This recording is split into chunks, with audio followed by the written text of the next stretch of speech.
আমার বাবাজিরা আমার, কবর থেকে পালায়ন করার কোনো সুযোগ নাই। কবরের মধ্যে আমাদেরকে যেতে হবে।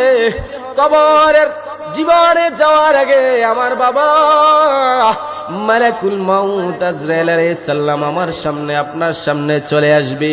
হাদিস শরীফের মধ্যে এসেছে, দুনিয়া জমিনের মধ্যে যারা নামাজ পড়বে না, যারা সত্য কথা বলবে না, যারা মায়ের খেদমত করবে না, যারা বাবার খেদমত করবে না, যারা মানুষের সঙ্গে সুন্দর আচরণ করবে না, যারা সুদ খাবে, ঘুষ খাবে, পরের হক খাবে, মানুষের প্রতি জুলুম করবে, অত্যাচার করবে, নির্যাতন করবে, গীবত করবে, এই ব্যক্তিগুলা যখন মৃত্যুর বিছানার মধ্যে শুয়ে যায়, আমার নবী বলেন মৃত্যুর যন্ত্রণা এত বেশি, এত বেশি,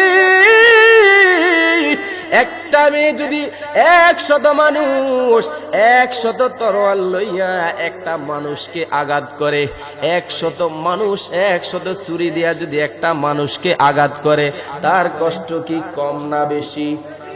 আল্লাহর হাবিব বলেন মৃত্যুকালীন সময়ে মরণ যন্ত্রণা 100 তলোয়ারের চাইতো আরো বেশি। মালাকুল মাউত আজরাইলকে দেখার সঙ্গে সঙ্গে বেনামাজির হাতের রগগুলা, পায়ের শরীরের রগগুলা ঠাস ঠাস করে ছিঁড়ে যাবে। জোরে বলুন আল্লাহু আকবার। বেনামাজি নাফরমান যারা দুনিয়ার জমিনের মধ্যে আল্লাহর বিধানগুলা পরিপূর্ণভাবে পালন করে না, তারা মালাকুল মাউত আজরাইলকে দেখার সঙ্গে সঙ্গে শরীরের রগগুলা ঠাস ঠাস করে ছিঁড়ে যাবে, হাড়গুলা জোড়া ছেড়ে দিবে, শরীরের রক্তগুলা পানি হইয়া যাইবে। আজরাইলকে দেখার সঙ্গে সঙ্গে মরণ যন্ত্রণা তাদের চোখটা উল্টাইয়া যাবে। মানুষ মৃত্যুকালীন সময়ে আজরাইলকে দেখার সঙ্গে সঙ্গে প্রস্রাব করে দিবে, পায়খানা করে দিবে। আল্লাহর নাফরমান ব্যক্তি যারা, তাদের মৃত্যুটা এমন বের হবে। পক্ষান্তরে বন্ধু যারা আল্লাহকে মেনেছেন, আমার রাসূলকে মেনেছেন, দুনিয়া জমিনের মধ্যে আল্লাহ রাসূলের আদর্শ অনুযায়ী জীবনটাকে পরিচালনা করেছেন, একটি জবান বন্ধ রাখবেন না। সকলে জবান খুলে মহাব্বতে পড়ুন ইয়া রাসূলুল্লাহ। বন্ধুরা আমার, বাবাজিরা আমার, এই দুনিয়ার জমিন থাকার জায়গা নয়। যিনি আমাকে আপনাকে ধরার জমিনের মধ্যে পাঠিয়েছেন, আবার একদিন তিনার হুকুমে এই ধরার জমিন থেকে অন্ধকার কবর দেশে চলে যেতে হবে। জবানটা খুলে বলুন না আমাদের জীবনের হায়াতের মালিককে। এই দুনিয়ার জমিন বাবা থাকার জায়গা নয়। আজকে হলো কবরবাসীদের স্মরণে মাহফিল। এই কবরের দিকে তাকিয়ে দেখেন কত মানুষ যারা এক সময় এই মাঠ দিয়ে চলাফেরা করেছেন, জলম বাজার করেছেন, মুকুন্দপুর চলাফেরা করেছেন, চতুর্দিকে তারা হাট বাজার করেছেন, জমিনের মধ্যে বিচরণ করেছেন। আজকে পুকুর পার বাঁশ জারের নিচে হাজার হাজার মন মাটি বুকে নিয়ে তারা অন্ধকার কবর দেশে শায়িত আছেন। তারা সুখে আছে না দুঃখে আছে, সেই খবর নেওয়ার দুনিয়ার জমিনের মধ্যে কোনো সিস্টেম নাই। বাবা যখন দুনিয়ার জমিন থেকে চলে যায়, বাবার সম্পদের বন্টন নিয়ে ছেলেদের মধ্যে ঝগড়া শুরু হয়ে যায়। কথা বলেন ঠিক কিনা? মা যখন দুনিয়ার জমিন থেকে চলে যায়, যেই মা কষ্ট করে আমাকে আপনাকে কোলে পিঠে করে মানুষ করেছেন, যেই বাবা নিজের পেটের মধ্যে তিনি পাথর বেঁধেছেন, খাবারের জন্য তিনি চিৎকার করেছেন, কিন্তু পকেটে টাকা থাকার সত্ত্বেও খাবার খায় নাই। চিন্তা করেছেন আমি বাবা যদি খেয়ে ফেলি আমার সন্তানের ভবিষ্যৎ কি হবে। এই সন্তান দুনিয়ার জমিনের মধ্যে চলাফেরা করে গো বাবা, কবরের জিন্দেগির মধ্যে ভালো আছে না খারাপ আছে এই খবর নেওয়ার কোনো দুনিয়ার জমিনের মধ্যে সিস্টেম নাই।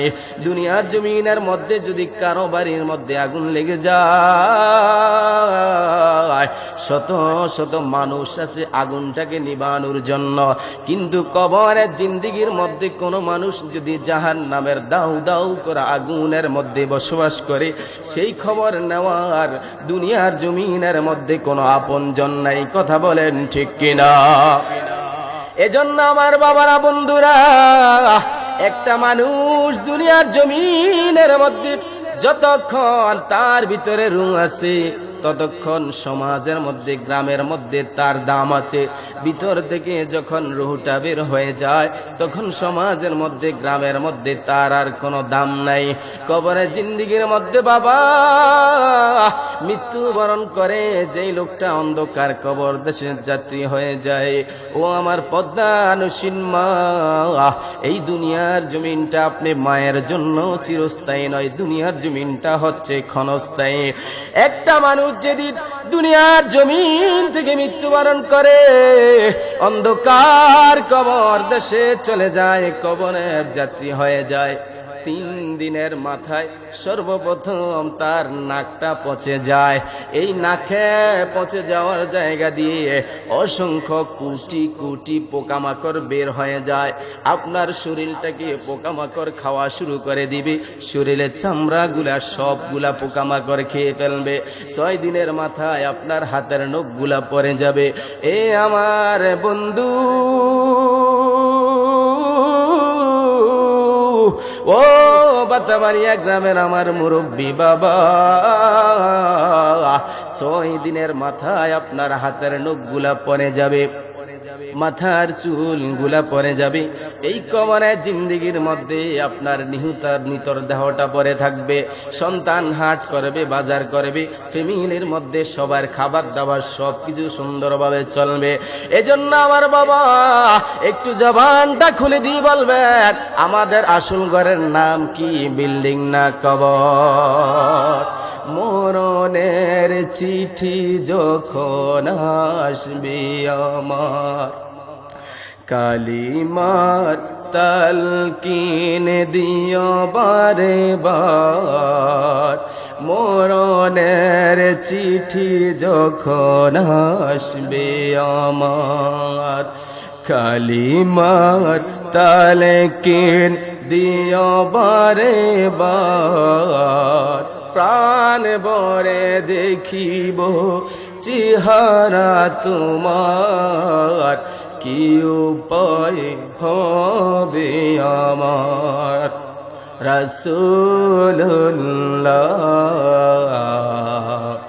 কাঁদে আশিক তোমার, তোমার দেশে যায় কত আশিকান। এ অদম পরে আছি বাংলার তান, তোমার দেশে যায় কত আশিকান। এ অদম পরে আছি বাংলার তান, যেতে পারলাম না দেশেতে তোমার, কি উপায় হবে আমার? রাসূলুল্লাহ কাঁদে আশিক তোমার। আমার বাবারা, বন্ধুরা, এই কবর দুনিয়ার জমিনের মধ্যে যত শাস্তি আছে গো, সমস্ত শাস্তি যদি একত্রিত করা হয়, কবরের শাস্তির কিঞ্চিত পরিমাণের সমতুল্য হবে না। দুনিয়ার জমিনের মধ্যে যে আগুন, এই আগুনের কয়লা কোন মানুষ হাতের তালুর মধ্যে রাখতে পারে না, কিন্তু কবরের মধ্যে যে আগুন দাউ দাউ করে জ্বলবে বন্ধু, ওই আগুনকে আমার আল্লাহ পাক 3000 বছর তাপ দিবে। জোরে কি বলা যাবে? আল্লাহু আকবার। কবরের আগুন 3000 বছর আমার আল্লাহ তাপ দিবে। না জানি কার বাবা, যেই বাবা রৌদ্রে পরে বৃষ্টিতে ভিজে এখনো যদি রোডে গাড়ে তাকান দেখতে পারবেন, রাত্রে 1টা বেজে যায়, 2টা বেজে যায়, 3টা বেজে যায়। কার জানি বাবা সন্তানের মুখে হাসি ফুটানোর জন্য আরামের ঘুমকে হারাম করে দিয়ে শীতের রজনীর মধ্যে গাড়িটা নিয়ে রাস্তার মধ্যে দাঁড়িয়ে আছে। এই বাবা কবরের মধ্যে দাউ দাউ করে কার জানি অন্ধকার কবর দেশে চল চল জ্বলতেছে। এই বাবার কথা স্মরণ করে এই মাহফিলের মধ্যে মধ্যে বসে যদি বাবা দুই ফোঁটা চোখের পানি ছেড়ে রব্বিরহামহুমা কামা রব্বায়ানি সগীরা, এইভাবে যদি বাবার জন্য স্মরণ করে, মায়ের জন্য স্মরণ করে, দুই ফোঁটা চোখের পানি ছেড়ে আপনি কাঁদতে পারেন। আমার আল্লাহর হাবিব রাসূল আরবি দু জাহানের বাদশা নবী বলেন, বাবার জন্য সন্তানের কান্নার চোখ থেকে পানি বের হয়ে নাকের আয়গায় আসতে দেরি হবে, আমি আল্লাহ পাক সন্তানের উসিলায় বাবার কবরকে জান্নাতের বাগান করতে দেরি করব না। জোরে বলুন সুবহানাল্লাহ। ইয়া রাসূলাল্লাহ, ইয়া রাসূলাল্লাহ, ইয়া হাবিবাল্লাহ, ইয়া রাসূলাল্লাহ, তুমি জীবন আধার ঘরের তুমি আপন, তুমি জীবন তুমি মরণ, আধার ঘরের তুমি আপন, তুমি মোদের পারার তরে, তুমি মোদের পারার তরে, তুমি নিদানে তোরানে বলা। ইয়া রাসূলাল্লাহ, ইয়া রাসূলাল্লাহ, ইয়া রাসূলাল্লাহ,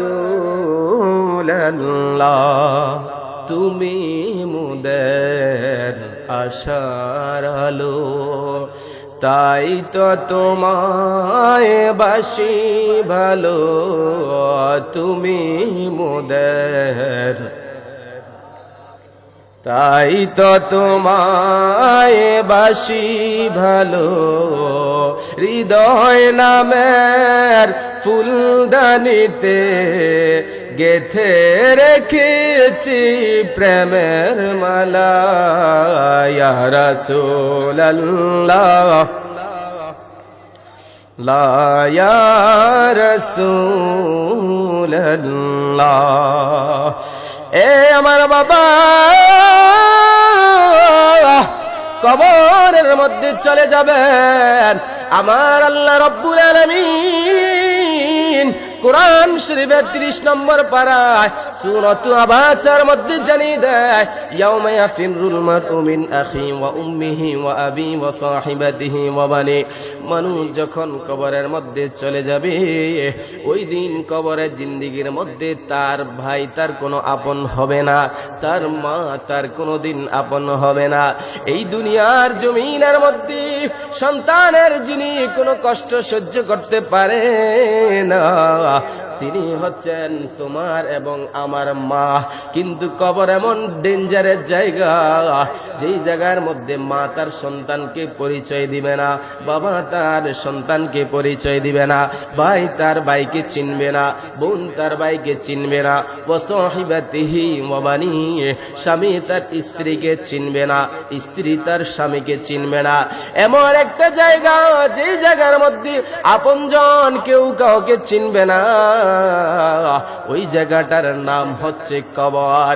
এই কবরে যাওয়ার আগে যদি বন্ধু দুনিয়ার জমিনের মধ্যে সবার সঙ্গে ভালো আচরণ করতে পারো, নরম তবিয়তে তুমি চলাফেরা করতে পারো, অহংকার ছাড়া যদি তুমি চলাফেরা করতে পারো, যদি তুমি সুদ না খাও, যদি তুমি গোশ না খাও, নামাজটাকে যদি তুমি সুন্দরভাবে আদায় করতে পারো, মা এবং বাবার যদি তুমি প্রাণ ভর করে খেদমত করতে পারো, আল্লাহর বিধান পাশাপাশি নবী পাকের মোহাব্বত কলিজার মধ্যে ধারণ করে, আল্লাহর বিধান পালন করে, রাসূলের উপর যদি হামেশা দুরূদ শরীফ সালাতুস সালাম পড়তে পারো, এই কবরের মধ্যে তুমি যাইতে দেরি হবে, আমার আল্লাহ পাক তোমার কবরটাকে জান্নাতের বাগান করতে দেরি করবে না। জোরে বলুন সুবহানাল্লাহ, আল্লাহু আকবার বলুন। আল্লাহ ও গো আল্লাহ, ক্ষমা করে দাও, মাফ করে দাও। আমাদের ক্ষমা করার মালিক কে? আমাদের হায়াতের মালিক কে? আমাদের ইজ্জত সম্মানের মালিক কে? আমাদের নামাজের মালিক কে? আমাদের জীবনের মালিক কে? আল্লাহ রাব্বুল আলামিন বলেন, কুল ইন্না সালাতি ওয়া নুসুকি ওয়া মাহইয়ায়া ওয়া মামাতি লিল্লাহি রাব্বিল আলামিন। আল্লাহ রাব্বুল আলামিন বলেন, ওগো আমার হাবিব, ওগো নবী রাহমাতুল লিল আলামিন, আপনি আমার বান্দা আপনার উম্মতদেরকে জানিয়ে দেন, ইন্না সলাতি, নিশ্চয় তাদের নামাজ, ওয়া নুসুকি, তাদের কুরবানি, ওয়া মাহইয়ায়া, তাদের জীবন, ওয়া মামাতি, তাদের মরণ, লিল্লাহি রাব্বিল আলামিন, ওই মহান মালিকের, যিনি না চাইতে আমাকে আপনাকে এই ধরার জমিনের মধ্যে পাঠিয়েছেন। জবান খুলে বলুন না তিনি কে? এই দুনিয়ার জমিনের মধ্যে বাবা আসার জন্য আল্লাহর কাছে আমি প্রার্থনা করি নাই, আপনি করেন নাই। মোবাইল চালান, একদিন, 2 দিন, 3 দিন পর মোবাইলকে চার্জ দিতে হয়। লাইট ব্যবহার করেন, একদিন, 2 দিন, 3 দিনের পর লাইটকে চার্জ দিতে হয়। কিন্তু মহান মালিক মোহাব্বত করে, ভালোবাসে, দয়া করে আমাদেরকে যেই দুটো চক্ষু দিয়েছেন, এই চক্ষু দিয়ে দুনিয়ার জমিনের মধ্যে মায়ের পেট থেকে আসার পর থেকে শুরু করে যতদিন এই ধরার জমিনের মধ্যে আপনি ছিলেন, এই চক্ষু দিয়ে নেয়ামত রাজিকে দেখার সুব্যবস্থা যিনি করে দিয়েছেন, জবান খুলে বলুন তিনি কে? বন্ধুগণ আমার, বাবাজিরা আমার, কবর থেকে পালায়ন করার কোনো সুযোগ নাই। কবরের মধ্যে আমাদেরকে যেতে হবে। কবরের জীবনে যাওয়ার আগে আমার বাবা মালাকুল মাউত আজরাইল আলাইহিস সালাম আমার সামনে, আপনার সামনে চলে আসবে। হাদিস শরীফের মধ্যে এসেছে, দুনিয়া জমিনের মধ্যে যারা নামাজ পড়বে না, যারা সত্য কথা বলবে না, যারা মায়ের খেদমত করবে না, যারা বাবার খেদমত করবে না, যারা মানুষের সঙ্গে সুন্দর আচরণ করবে না, যারা সুদ খাবে, ঘুষ খাবে, পরের হক খাবে, মানুষের প্রতি জুলুম করবে, অত্যাচার করবে, নির্যাতন করবে, গীবত করবে, এই ব্যক্তিগুলা যখন মৃত্যুর বিছানার মধ্যে শুয়ে যায়, আমার নবী বলেন মৃত্যুর যন্ত্রণা এত বেশি, এত বেশি, একটা মেয়ে যদি 100 মানুষ 100 তরোয়াল লইয়া একটা মানুষকে আঘাত করে, 100 মানুষ 100 ছুরি দিয়া যদি একটা মানুষকে আঘাত করে, তার কষ্ট কি কম না বেশি? আল্লাহর হাবিব বলেন মৃত্যুকালীন সময়ে মরণ যন্ত্রণা 100 তলোয়ারের চাইতো আরো বেশি। মালাকুল মাউত আজরাইলকে দেখার সঙ্গে সঙ্গে বেনামাজির হাতের রগগুলা, পায়ের শরীরের রগগুলা ঠাস ঠাস করে ছিঁড়ে যাবে। জোরে বলুন আল্লাহু আকবার। বেনামাজি নাফরমান যারা দুনিয়ার জমিনের মধ্যে আল্লাহর বিধানগুলা পরিপূর্ণভাবে পালন করে না, তারা মালাকুল মাউত আজরাইলকে দেখার সঙ্গে সঙ্গে শরীরের রগগুলা ঠাস ঠাস করে ছিঁড়ে যাবে, হাড়গুলা জোড়া ছেড়ে দিবে, শরীরের রক্তগুলা পানি হইয়া যাইবে। আজরাইলকে দেখার সঙ্গে সঙ্গে মরণ যন্ত্রণা তাদের চোখটা উল্টাইয়া যাবে। মানুষ মৃত্যুকালীন সময়ে আজরাইলকে দেখার সঙ্গে সঙ্গে প্রস্রাব করে দিবে, পায়খানা করে দিবে। আল্লাহর নাফরমান ব্যক্তি যারা, তাদের মৃত্যুটা এমন ভাবে বের হবে। প্রক্ষান্তরে বন্ধু যারা আল্লাহকে মেনেছেন, আমার রাসূলকে মেনেছেন, দুনিয়া জমিনের মধ্যে আল্লাহ রাসূলের আদর্শ অনুযায়ী জীবনটাকে পরিচালনা করেছেন, আমার নবী পাক বলেন উম্মত, যেদিন মালাকুল মাউত আজরাইল তোমার সামনে তোমার রূহটা নেওয়ার জন্য হাজির হবে, আমি মদিনার রাসূল আমার নূরানি সুরুচ্চা নিয়ে তোমার সামনে দাঁড়িয়ে থাকবো। ও আমার উম্মত, তুমি আমায় মদিনার রাসূলের নূরানি চেহারা মুবারকের দিকে তাকিয়ে থাকবা। কতক্ষণে আজরাইল তোমার ভিতর থেকে রূহটাকে বের করে নিয়েছে, মৃত্যুকালীন সময়ে যারা পরিমাণ টের পাইবা না। জোরে বলুন আল্লাহু আকবার। আমরা সবাই মরণকালে রাসূলকে দেখতে চাই কি চাই না?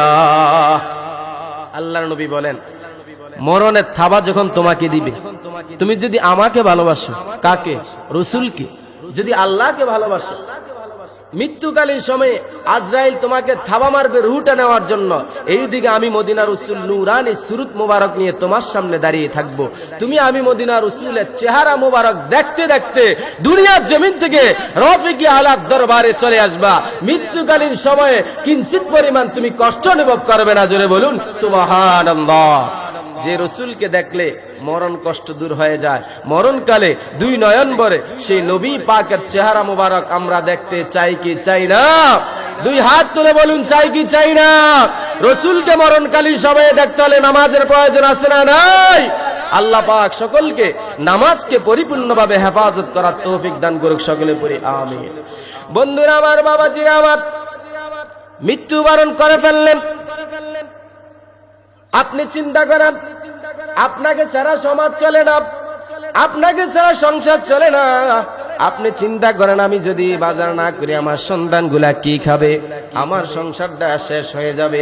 এই কথা চিন্তা করেন আপনি।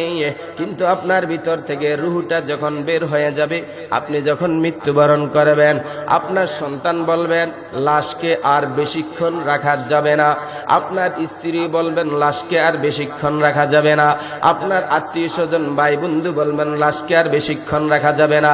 বেশিক্ষণ যদি লাশ থাকে তাহলে লাশের গা থেকে গন্ধ বের হয়ে যাবে। আপনি তো ছেলের জন্য সব করেছেন, আজকে ছেলে বলে আপনার লাশ দুনিয়ার জমিনের মধ্যে বেশিক্ষণ রাখা যাবে না। আপনি তো মেয়ের জন্য সব করেছেন, আজকে মেয়ে বলেন আপনার ভিতর থেকে রুহটা বের হওয়ার সঙ্গে সঙ্গে বাবার লাশকে বেশিক্ষণ সময় দুনিয়ার জমিনের মধ্যে রাখা যাবে না। এমনি ভাবে আপনি মৃত্যুবরণ করার সঙ্গে সঙ্গে আপনার আপনজন সবাই বলবেন লাশকে আর বেশিক্ষণ সময় দুনিয়ার জমিনের মধ্যে রাখা যাবে না। আপনার রুহটা কেঁদে কেঁদে কেঁদে কেঁদে ওই দিন বলবে, হে আমার সন্তান, কত কষ্ট করে আমি বাড়িটা তৈরি করেছি, আর কিছুক্ষণ সময় আমাকে এই ঘরের মধ্যে থাকতে দাও।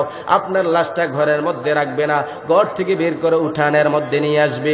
আবার আপনি সন্তানের কাছে বলবেন, এই দুনিয়ার জমিন থেকে আমি কিয়ামত পর্যন্ত আর আসবো না, চলে যাইতেছি, আর কিছুক্ষণ সময় তোমরা আমাকে তোমাদের সঙ্গে থাকতে দাও, আমি আর কিছুক্ষণ সময় তোমাদের সঙ্গে থাকতে চাই। বন্ধুরা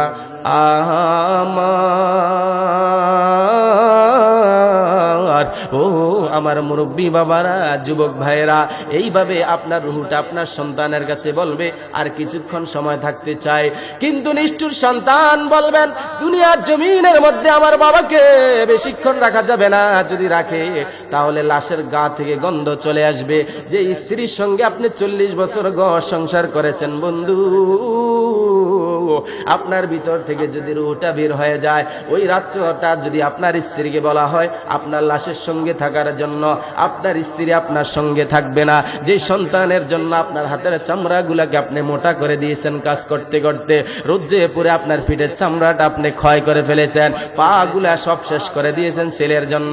ছেলেকে যদি বলা হয় তোমার বাবা এই দুনিয়ার জমিন থেকে যদি চলে যায়, আর কোনোদিন তোমাদের ঘরের মধ্যে থাকার জন্য আসবে না, একটা রাত্র তুমি তোমার বাবার সঙ্গে ঘরটার মধ্যে থাকো, ছেলেও তোমার সঙ্গে থাকতে রাজি হবে না, মেয়ে থাকতে রাজি হবে না, স্ত্রী থাকতে রাজি হবে না, ভাই বন্ধু থাকতে তোমার সঙ্গে রাজি হবে না। এই দুনিয়া কার জন্য কি করেছেন বাবা? মৃত্যুবরণ দুই চোখ বন্ধ করেন, দেখবেন সব মানুষগুলো আপনার পর হয়ে যাবে। কবর থেকে শুরু করে হাসর মিজান ফুলসেরাত পার করে যিনি আপনাকে জান্নাতে পর্যন্ত পৌঁছবার যেমনি ভাবে উতরাইয়া জমিনের মধ্যে পড়ে, এমনি ভাবে মানুষের মাথার মগজগুলা ছিটাইয়া ছিটাইয়া জমিনের মধ্যে পড়বে। মানুষ নিজেরা নিজেদের ঘামের মধ্যে সাঁতার কাটবে, কারো ঘাম হয়ে যাবে হাঁটু পর্যন্ত, কারো ঘাম হয়ে যাবে নাভি পর্যন্ত, কারো ঘাম হয়ে যাবে বুক পর্যন্ত, কারো ঘাম হয়ে যাবে কাঁধ পর্যন্ত। নিচের জমিনটাকে আমার আল্লাহ পাক তামার করে দিবেন। বন্ধুরা আমার, ও আমার যুবক ভাইরা, মুরব্বী বাবারা, নামন মানুষ নিজেরা নিজেদের ঘামের মধ্যে সাঁতার কাটবো, কিন্তু আশ্রয় নেওয়ার জন্য কোনো আশ্রয় দাদা থাকবে না। আপনি যদি নামাজি হন রে বাবা, কবরের জিন্দিগির মধ্যে, যে কবরের মধ্যে সাথী নাই, বাতি নাই, আলো নাই, বন্ধু নাই, মা বাবার সন্তানাদি আত্মীয় স্বজন কেউ নাই, এই দুনিয়া জমিনের মধ্যে মানুষ হাসরের ময়দানে আদম নবীর কাছে যাইয়া বলবে আমাকে একটু সাহায্য করেন, আমরা তো আপনার সন্তান এই 12 সূর্যের তাপ আমরা সহ্য করতে পারি না। আদম নবী বলবেন, আজকে এই হাসরের ময়দানে তোমাদের জন্য আমি কোনো কিছুই করতে পারবো না। মুসা নবী বলবেন, তোমাদের জন্য কোনো কিছু করতে পারবো না। ঈসা নবী বলবেন, তোমাদের জন্য কোনো কিছু করতে পারবো না। দাউদ নবী বলবেন, তোমাদের জন্য কোনো কিছু করতে পারবো না। সুলাইমান নবী বলবেন, তোমাদের জন্য কোনো কিছু করতে পারবো না। ঈসা নবী বলবেন, তোমাদের জন্য কোনো কিছু করতে পারবো না। লূত নবী বলবেন, তোমাদের জন্য কোনো কিছু করতে পারবো না। শীষ নবী বলবেন, তোমাদের জন্য কোনো কিছু করতে পারবো না। ইয়াকুব নবী বলবেন, তোমাদের জন্য কোনো কিছু করতে পারবো না। ইউসুফ নবী বলবেন, তোমাদের জন্য কোনো কিছু করতে পারবো না। দাউদ নবী বলবেন, তোমাদের জন্য কোনো কিছু করতে পারবো না। ইব্রাহিম নবী বলবেন, তোমাদের জন্য কোনো কিছু করতে পারবো না। ওই হাসরের ময়দানে আদম নবী থেকে শুরু করে ঈসা নবী পর্যন্ত 1,24,000 নবী আর রাসূল মতান্তরে 2 লক্ষ আম্বিয়া কেরাম নবী রাসূল যারা দুনিয়া জমিনের মধ্যে এসেছেন, সবাই বলবেন, তোমাদের জন্য আমরা কোনো কিছু করতে পারবো না। আমরা নিজেদের জন্য আল্লাহর দরবারে আজকে কাঁদতেছি, আমরা তোমাদের জন্য কোনো কিছু করতে পারবো না। কিন্তু ঈসা রুহুল্লাহ বলবেন, তোমরা ওই দিকে যে একটা নূরের সিংহাসন দেখা যায়, ওই নূরের সিংহাসনের কাছে তোমরা চলে যাও। ওইখানের মধ্যে যাইয়া দেখবা একজন নূরের মানুষ তার কপাল মোবারকটা জমিনের মধ্যে লাগাইয়া কি যেন বলে বলে কান্নাকাটি করতেছে। তোমরা ওনার কাছে চলে যাও, উনি তোমাদের জন্য আজকে হাসরের ময়দানে আল্লাহর কাছে শাফায়াত করবে। মানুষগুলা দৌড়াইয়া ওই নূরের সিংহাসনের কাছে যাইয়া দেখবো একজন নবী, জিনের নূরের নবী, হায়াতুন নবী, জিন্দা নবী, তার সের মোবারকটা জমিনের মধ্যে লাগাইয়া কাঁদতেছেন, রব্বি হাবলি উম্মতি, রব্বি হাবলি উম্মতি। আমরা যখন যাইয়া নবীকে বলবো, ইয়া রাসূলুল্লাহ, নবী গো, এই 12 সূর্যের তাপ আমরা সহ্য করতে পারি না। আদম নবী থেকে শুরু করে ঈসা নবী পর্যন্ত কেউ আমাদের জন্য কোনো কিছু করার নাই। আমার নবী বলবেন, উম্মত, এতক্ষণ পর্যন্ত তোমরা কোথায় ছিলে? আমি তো নবী আমার সের মোবারক জমিনের মধ্যে লাগাইয়া সেজদা দিয়ে রব্বি হাবলি উম্মতি, রব্বি হাবলি উম্মতি বলে কান্দিছে। আমি আল্লাহর কাছে তোমাদের জন্য বলি, আল্লাহ আমার উম্মত গুলাকে মাফ করে দাও, আমি আমার উম্মত গুলাকে লইয়া জান্নাতের মধ্যে চলে যাব। জোরে বলুন সুবহানাল্লাহ। রাসূল তোমায় ভালোবাসি, মনের হৃদয় উজাড় করি। সবাই রাসূলকে ভালোবাসেন কিনা? রাসূল ছাড়া কবর, হাসর, ফুলসিরাত, মিজানে কোন উপায় আছে? যদি সবাই ভালোবাসেন তাহলে একটু বলেন, রাসূল তোমায় ভালোবাসি, মনের হৃদয় উজাড় করি।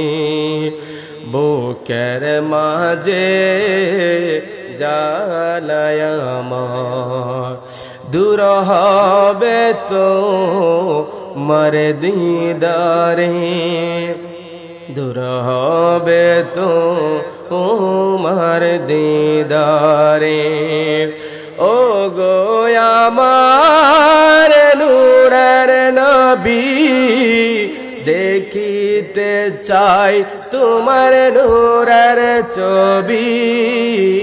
মায়া যদি লাগে তোমার, নাও না মোদের আপন করে।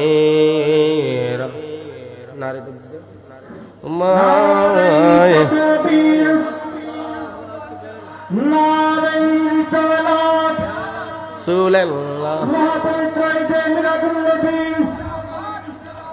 তো হাসরের ময়দানে তিরমিজি শরীফের হাদিস, আল্লাহর হাবিব দু জাহানের বাদশা নবীকে প্রশ্ন করা হলো, ইয়া রাসূলুল্লাহ, নবী গো, আপনার উম্মত তো হাসরের ময়দানে আপনাকে খুঁজবে, তো আপনাকে কোথায় খুঁজবে, কোথায় আপনাকে তালাশ করবে? আমার মদিনার রাসূল বলেন, সর্বপ্রথম আমার উম্মত আমাকে ফুলসিরাতের কিনারা তালাশ করবে, সেখানে আমি আমার উম্মতকে তরানোর জন্য মদিনার রাসূল দাঁড়িয়ে থাকবো। জোরে বলুন না সুবহান। রাসূল ছাড়া ওই দিন কোন উপায় আছে? এই জোরে বলুন না আছে? সাহাবায়ে কেরাম আবার প্রশ্ন করলেন, ইয়া রাসূলুল্লাহ, নবী গো, যদি ফুলসিরাতের কিনারা আপনাকে না পাই তাহলে আমরা আপনাকে কোথায় খোঁজ করব? 12 সূর্যের তাপ তো আমরা সহ্য করতে পারবো না, নিচের জমিনটা তামাক থাকবে। আমার প্রিয় নবী বলেন, যদি ফুলসেরাতের কিনারে আমাকে তোমরা না পাও, তাহলে ইনদাল মিজান, মিজানের পাল্লার কিনারে আমাকে তোমরা তালাশ করবা। উম্মতকে তরানোর জন্য আমি মদিনা রাসূল মিজানের কিনারে দাঁড়িয়ে থাকবো। জোরে বলুন সুবহানাল্লাহ। সাহাবায়ে কেরাম আবার প্রশ্ন করছেন, ইয়া রাসূলুল্লাহ, নবী গো, যদি আপনাকে ফুলসেরাতের কিনারার মধ্যে না পাই, মিজানের কিনারার মধ্যে যদি আপনাকে না পাই, তাহলে আমরা আশ্রয়ের জন্য, শান্তির জন্য, এই আযাব থেকে মুক্তি পেয়ে জান্নাতে যাওয়ার জন্য কোথায় আপনাকে তালাশ করব? আমার মদিনা রাসূল বলেন, ইনদাল হাউদি, আমাকে হাউজে কাউসারের কিনারার মধ্যে তোমরা তালাশ করবা। আমার যে উম্মত এই পৃথিবীর জমিনের মধ্যে আল্লাহর ভয়ের পাশাপাশি আমার মহাব্বত কলিজার মধ্যে ধারণ করে দুনিয়ার আল্লাহর বিধানগুলা পরিপূর্ণভাবে পালন করেছে, আমি মদিনা রাসূল ওই দিন তাদেরকে আমার হাউজ থেকে হাউজে কাউসার পান করাইয়া জান্নাতে পৌঁছে দিব। জোরে বলুন সুবহানাল্লাহ। হুজুর সবাই আপনার জন্য বসে আছে। হুজুর যেহেতু চলে আসছে, হুজুর আমাদের এলাকার মেহমান, হুজুরকে মেহমান হিসাবে সম্মান করে এটা আমাদের নৈতিক দায়িত্ব। সুতরাং আকাশের অবস্থাও বেশি ভালো না, আমি আমার আলোচনা দীর্ঘায়িত না করে হুজুরের আলোচনা এখন করবে। সেই আলোচনা শোনার জন্য এখনো যারা এদিক সেদিক ঘোরাফেরা করতেছেন, মেহেরবানি করে প্যান্ডেলের ভিতরে চলে আসেন। ওমা আলাইনা ইল্লাল বালাগুল মুবিন। আসসালামু আলাইকুম ওয়া রাহমাতুল্লাহি ওয়া বারাকাতুহু।